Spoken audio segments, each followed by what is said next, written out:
Rio Rancho, New Mexico is a young city.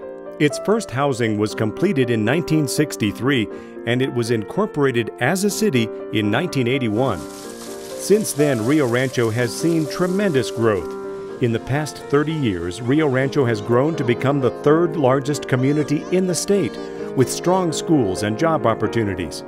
It has been named one of the best places to raise a family. Now, however, because of recent changes to eminent domain use and its removal from the Metropolitan Redevelopment Act, or MRA, Rio Rancho's future will be very different than its past. Over the next few minutes, you'll see why the city of Rio Rancho needs the recent eminent domain changes modified. That is the only way the city will be able to do master planning that provides for appropriate infill development, paved streets, drainage, sidewalks, water and sewer services, and that maximizes public safety. Rio Rancho Estates, now the city of Rio Rancho, began in the 1960s when AmRep, a large developer, purchased thousands of acres and began selling lots. Platting took place with a predetermined grid used to divide lots, which didn't always take into account the hills, arroyos, and other natural features of the land. It's estimated that in just the first 15 years after AmRep subdivided its 92,000 acres, 77,000 lots were sold to 45,000 people from at least 35 states. Across the city, all the large tract parcels have now been developed into well-planned subdivisions, accounting for about 20% of the city's landmass. However, today, very few parcels larger than just a few acres remain, as represented here in green. Currently in Rio Rancho, there are more than 20,000 half-acre lots, represented here in teal, but they are owned by thousands of individuals from around the world.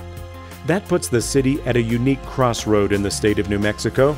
Vast areas of open land remain, but those lots have no basic infrastructure, such as paved streets, sidewalks, or city water or sewer service.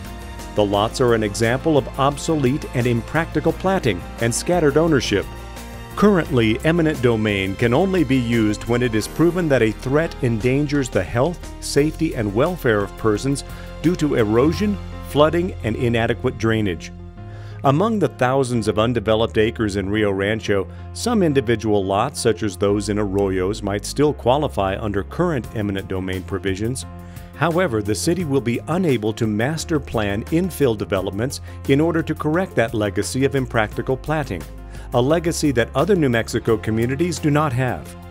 If legislative changes are not enacted, the future growth in Rio Rancho will be either very small and disconnected developments or individual homes constructed without proper infrastructure, such as paved streets, sidewalks, city water or sewer service. These homes will also mean more septic systems and thousands of new private wells drilled into the aquifer.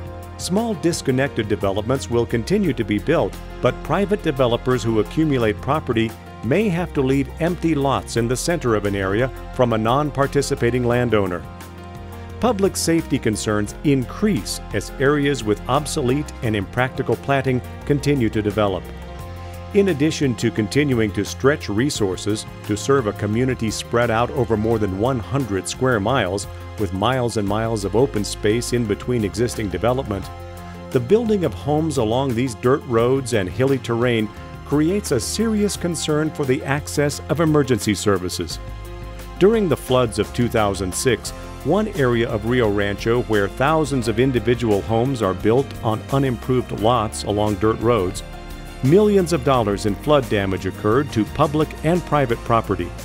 Some homes were inaccessible, emergency vehicle access was limited, and exposed utility lines were common.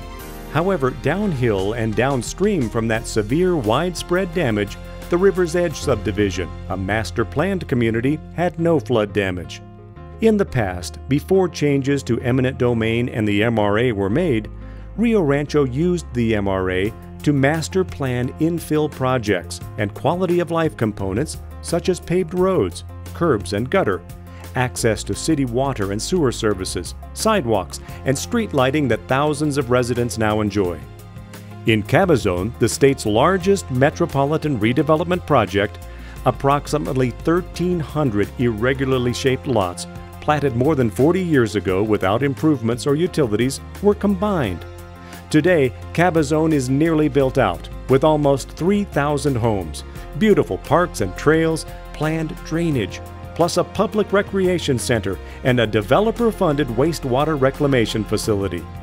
Another successful example of use of eminent domain and the MRA before changes took effect is the 440-acre Loma Colorado master-planned community. The development of Loma Colorado included construction of the Sportsplex Dam, a much-needed flood control measure for downstream residents in Rio Rancho and Corrales.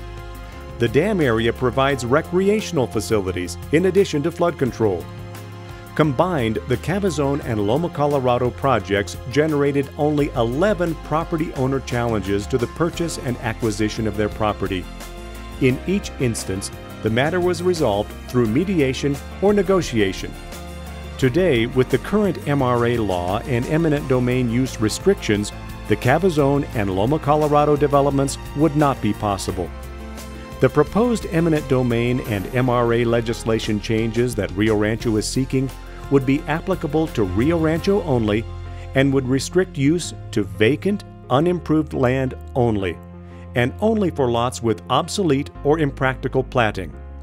Land used for agriculture or dairy would be specifically excluded.